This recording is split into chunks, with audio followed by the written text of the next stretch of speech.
దాన్నే ముళ్ళును ముళ్ళుతోనే తీయాలన్నట్టుగా, లేదా వజ్రాన్ని వజ్రంతో కోయాలన్నట్టుగా జగన్ కూడా సనాతన బాణంతోనే మళ్ళీ వేస్తున్నట్టు కనిపిస్తుంది. చూద్దాం మరి ఎవరు మాట్లాడతారో, నాగబాబు మాట్లాడతారో, తెలుగుదేశం వాళ్ళు ఏం చెప్తారో. కొన్ని సమాధానాలు అయితే ఇప్పుడు ఇవ్వాలి. చంద్రబాబు నాయుడు కూడా మొన్న టీటీడీకి వెళ్ళినప్పుడు ఇప్పుడున్న వాళ్ళకు కూడా గట్టి హెచ్చరికలే చేశాడు ఆయన, ఏమీ ఉపేక్షించకుండా. అలాగే అన్ని మతాలు అన్నది కూడా పదే పదే తెలుగుదేశం పార్టీ ఈ మధ్య మాట్లాడడం కూడా మనం గమనిస్తాం.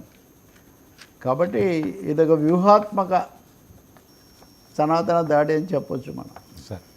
సరే ఏంటి కలెక్టర్లకు సీఎం చంద్రబాబు నాయుడు గారి క్లాసు, సూటిగా సుత్తు లేకుండా మాట్లాడాలంటూ సూచన, సాధించిన ఫలితాలు ఏంటో చెప్పాలని ఆదేశాలు.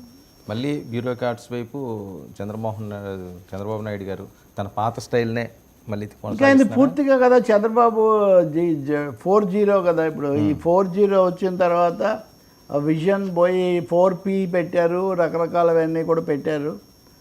కానీ క్లాస్ అంటారా, క్లాస్ పీకడం ఇదంతా ఆయనకు బాగా అలవాటు కదా. ఒకసారి చంద్రబాబు నాయుడు అప్పుడు ఆసనాలు, శిక్షణలు అన్నీ ఇప్పించేవాళ్ళు. బీవీ పట్టాభిరామ్తో చెప్పించారంట, కొద్దిసేపట్లో 5 నిమిషాల్లో అరగంట మ్యాటర్ చెప్పడం ఎట్లా అని పట్టాభిరామ్ సహజ శైలిలో చెప్పి అందరు చప్పట్లు కొట్టారు. కొట్టాక చంద్రబాబు నాయుడు వచ్చి 5 నిమిషాల్లో మాట్లాడడం ఎంత అవసరం అరగంట సేపు చెప్పారంట. ఇది రన్నింగ్ జోక్ తెలుగుదేశం సర్కిల్స్లో.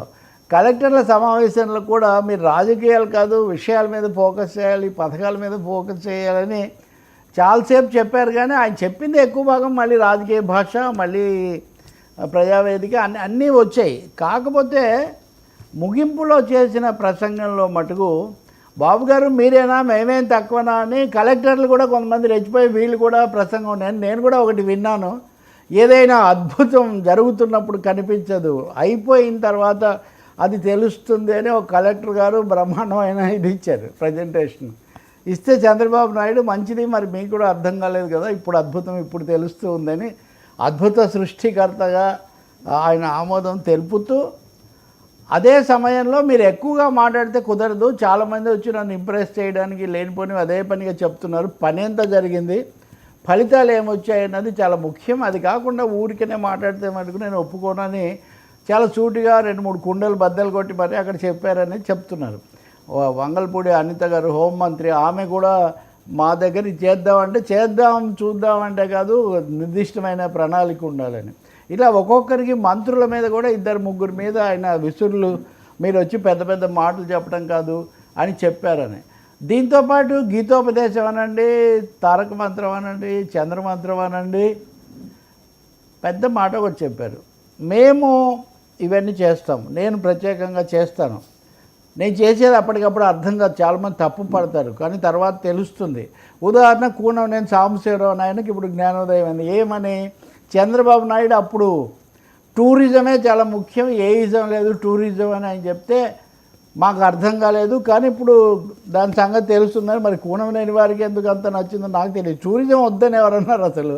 వరంగల్ ఏకశిల నగరం చూడొద్దన్నారా, విశాఖపట్నంలో బీచ్ చూడొద్దన్నారా, లేపాక్షి చూడొద్దన్నారా, ఏది ఎవరు చూడొద్దు అనలేదు నిజానికి. ఓకే, టూరిజం అనేది ఇప్పుడు దాని గొప్పతనం తెలిసిందంటే చంద్రబాబు నాయుడు మళ్ళీ కలెక్టర్ల సమావేశంలో చూసారా తెలంగాణ శాసనసభలో, నేను ఏయిజం లేదు టూరిజం కమ్యూనిజం లేదంటే అప్పుడు కమ్యూనిస్ట్ నాయకులకు అర్థం కాలేదు, ఇప్పుడు జ్ఞానోదయం అయిందని ఒక విజయ గర్వంతో, అంటే విజయోత్సాహంతో ఆయన ప్రకటన చేశారు. నిజానికి టూరిజంతోనే బతికే రాష్ట్రాలు, కాశ్మీర్ ఉదాహరణకు టూరిజం మీదే.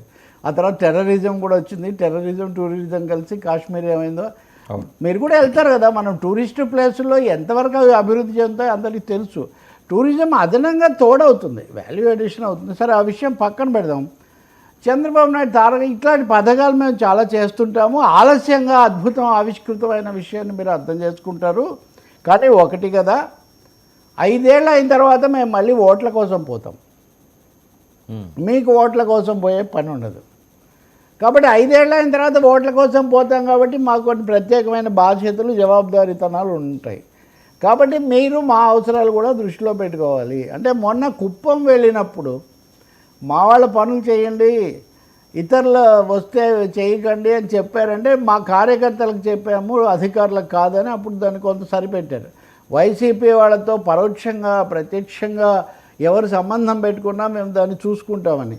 కానీ అంతకుముందు 2014-19 మధ్య విజయవాడ కలెక్టర్ కార్యాలయంలో జరిగినప్పుడు, సబ్ కలెక్టర్ కార్యాలయంలో, అప్పుడు మీరు వాళ్ళని కూడా చూడాలి, అధికార బాధ్యత అంతా మాది అని సూటిగానే చెప్పారు. నిన్న కూడా దాన్నే ఇంకో క్లాస్లో భాగంగా గీతోపదేశం ఏంటంటే, మేము 5 ఏళ్ళకి మళ్ళీ ఎన్నికలకు వెళ్తాం కాబట్టి మళ్ళీ మాకు ఓటు పడే విధంగా మీరు చూడాలంటే మా పనులు ఇవన్నీ కూడా మీరు జాగ్రత్తగా చేయాల్సి ఉంటుంది, తప్పులు ఏమన్నా ఉంటే మీరు చేయకండి కానీ చేయండి అని. కాబట్టి చెప్పాల్సినవన్నీ. సో ఒక విధంగా పార్టీ నాయకులు, కలెక్టర్లు కూడా చంద్రబాబు నాయుడు ధోరణిలో కొంచెం మార్పు వచ్చింది, అది ఇదని. అయితే మనం పీపీ 4P ఇవన్నీ చర్చించిన తర్వాత ఏంటిది మళ్ళీ అవే చెప్తున్నారే బాబు గారు అంటే ఎవరో చెప్పారు. ఆయన ఒక 3-4 స్పెషల్ టీం పెట్టుకున్నారు. ఈ స్పెషల్ టీం ఖాళీగా ఉండడానికి వీల్లేదు కదా. వాళ్ళలో బాగా తెలిసింది మన కుటుంబరావు గారు, ఆర్థిక సలహాదారు. ఇలాంటి వాళ్ళు వీళ్ళు ఏదేమో స్కీమ్స్ చెప్తున్నారు, ఆయనేమో వాటిని తెచ్చి ప్రజెంట్ చేస్తున్నారు. వీటిని రాజకీయంగా కూడా ఎలా చేయటం అనేది కూడా ఒకటి వస్తుంది అంటున్నారు. కాబట్టి కలెక్టర్ల సమావేశం ఖచ్చితంగా చంద్రబాబులో ఒక మార్పును, అలాగే వెంటనే మనం ఏదో చేయకపోతే ప్రజల్లో నమ్మకం నిలబెట్టుకోవటం, 5 ఏళ్ల తర్వాత ఓటు అడగటం. మీరు 5 ఏళ్ల తర్వాత సంగతి 2029 మీరు నిన్న హెడ్డింగ్ కూడా పెట్టారు, 2029 పైన చంద్రబాబు దృష్టి అని. అదే మళ్ళీ ముగింపులో అదే, ప్రారంభంలో అదే. ఇంకా కూనని వారు ఏం చెప్తారు?